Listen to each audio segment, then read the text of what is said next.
All right, memo ache memo akwaba bibia wo bia no mechia wo de ba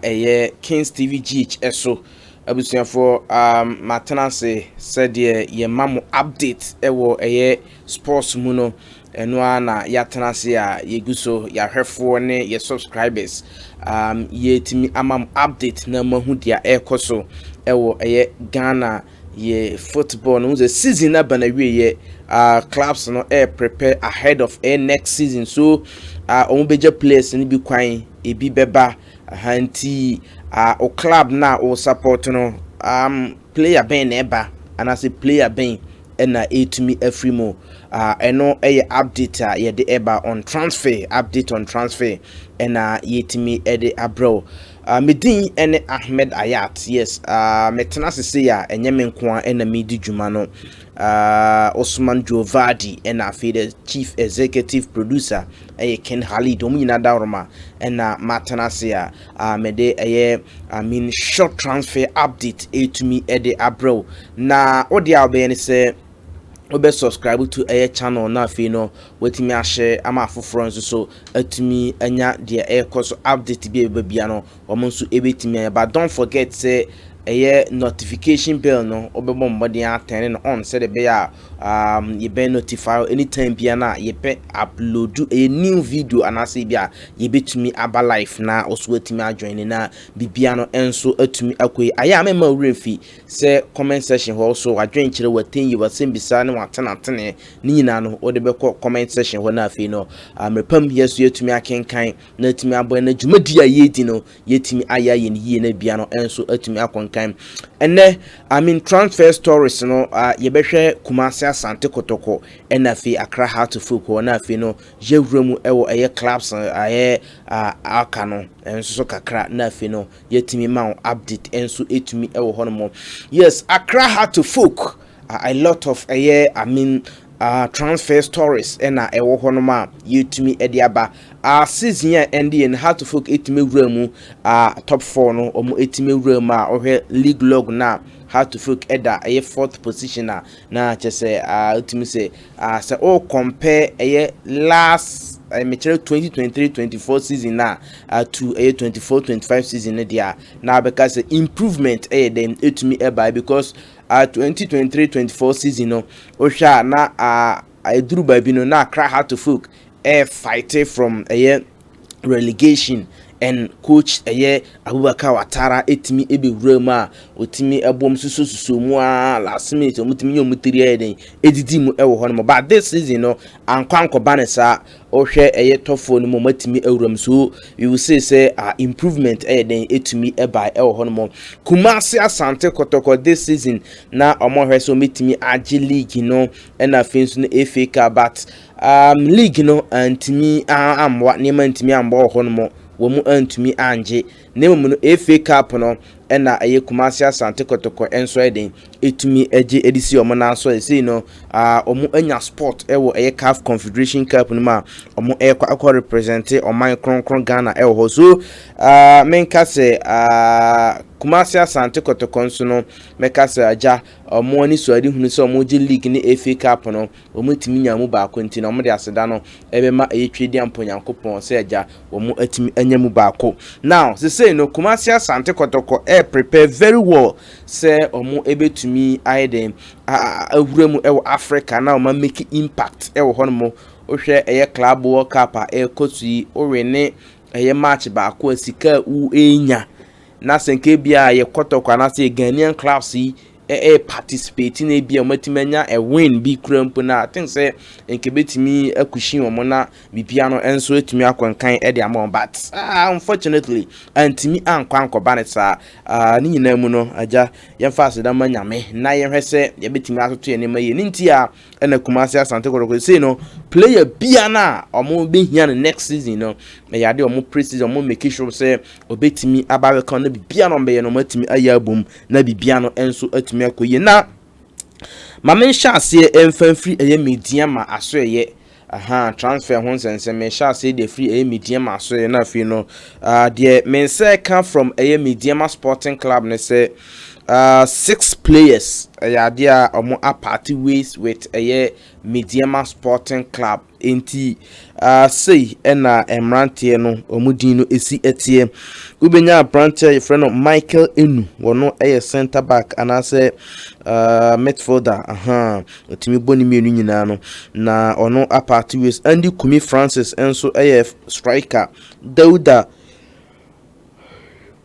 Ben Sidibe enso ye striker NFA Michael Sapon enso ye striker afi Apia Kubi goalkeeper NFA Kwesi Donsu enso midfielder omunyina no players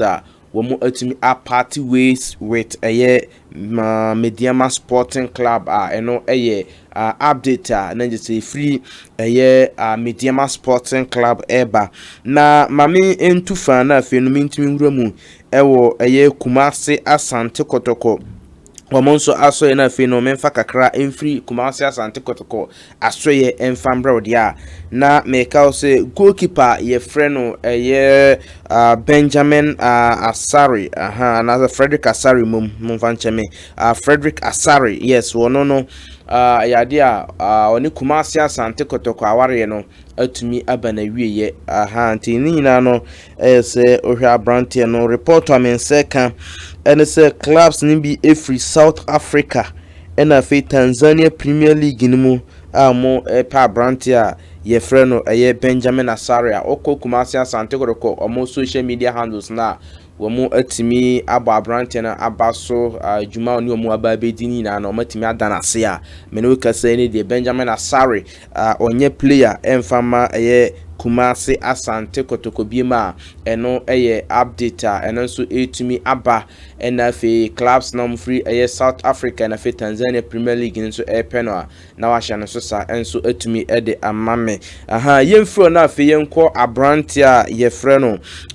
Hubert Hubert Jau ena report wa mense kan se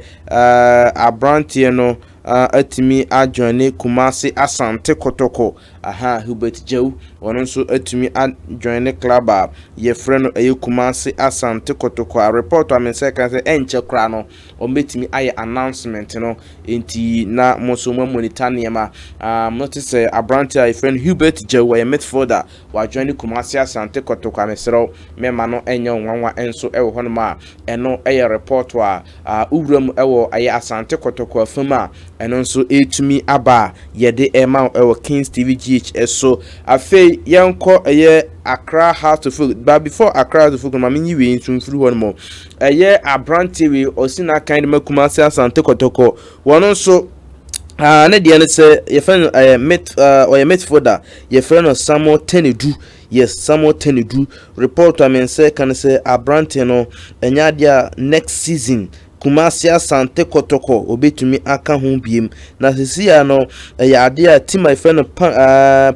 Pando Heart of Lions womo ena esi amino kasa no mani abre den se omo betimi afa abranti a ye frɛ no Samuel Tenedu eno nso niso a free abranti no enso aso eba ye de ema enne ewo dwumadie no eso na Heart of Folk aso mepato nyina enim se abra na se papa ye frɛ no Abubakar Watara wono ena head coach edema Accra Heart of Nemum no report ayense kan ene se coach Mashood Didi Dramani Heart of Folk for ene papa adi nkomo atumi akwa akire yiye pa ye twen se ometima babe announcement se abrant anasa papa ye freno Mashood Didi Dramani ono ena head coach edema Accra Heart of Folk inti eno nkoma yense kana se Mashood Didi Dramani ebe head coach edema Accra Heart of Folk ade yense kan ene se mpemfo bia obepese obimbetimi aba na afi no omonso atimi aba bebo na afi dwumadi no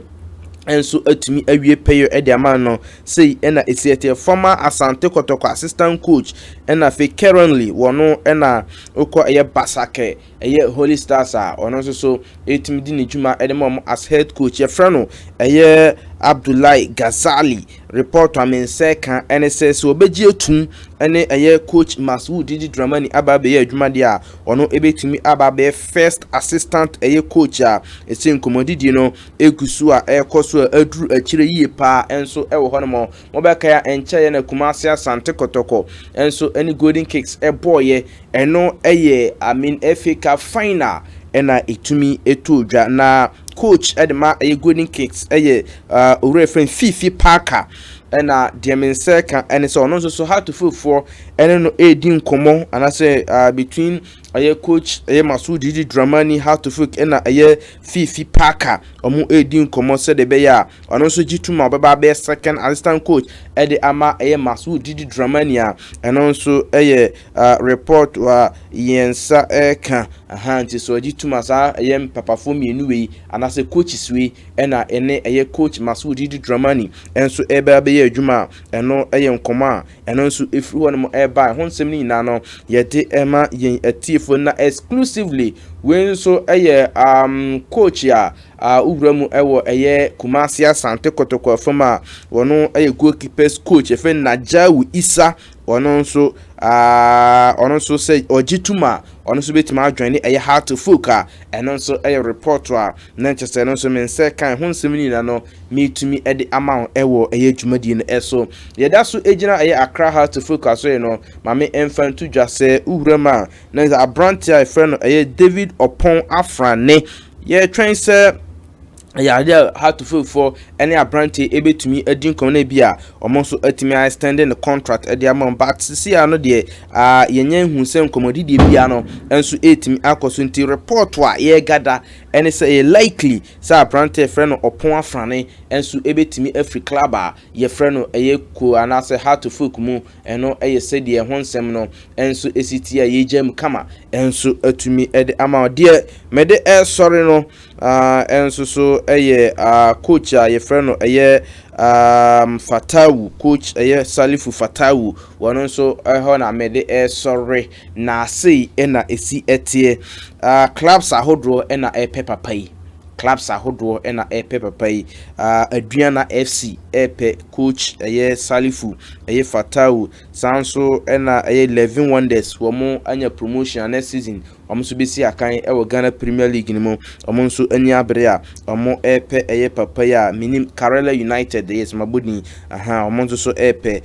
papa na ono so coach Pandu Heart of Lions former Pandu Heart of Lions coach yes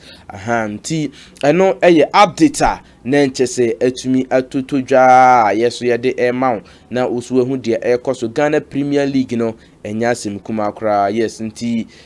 Kings TV GH sunie fa o comment nyina no egu comment section ho na afi no mrepam no yentumi enyika bomode ana share na afi na foforo enso entumi enya bi enhwe okọ TikTok a obetimi afollow yen Kings TV GH ewo honum sanso na X enso so Kings TV GH na afi enso no okọ Facebook a Kings TV GH nti follow yen na be part of the family. Once again Ahmed Ayatini Osman Jovadi na afi the chief executive producer Ken Khalid omunyina no enso etimi eboy na afi ye the update we enso etimi eba nyame yadoma besan hia.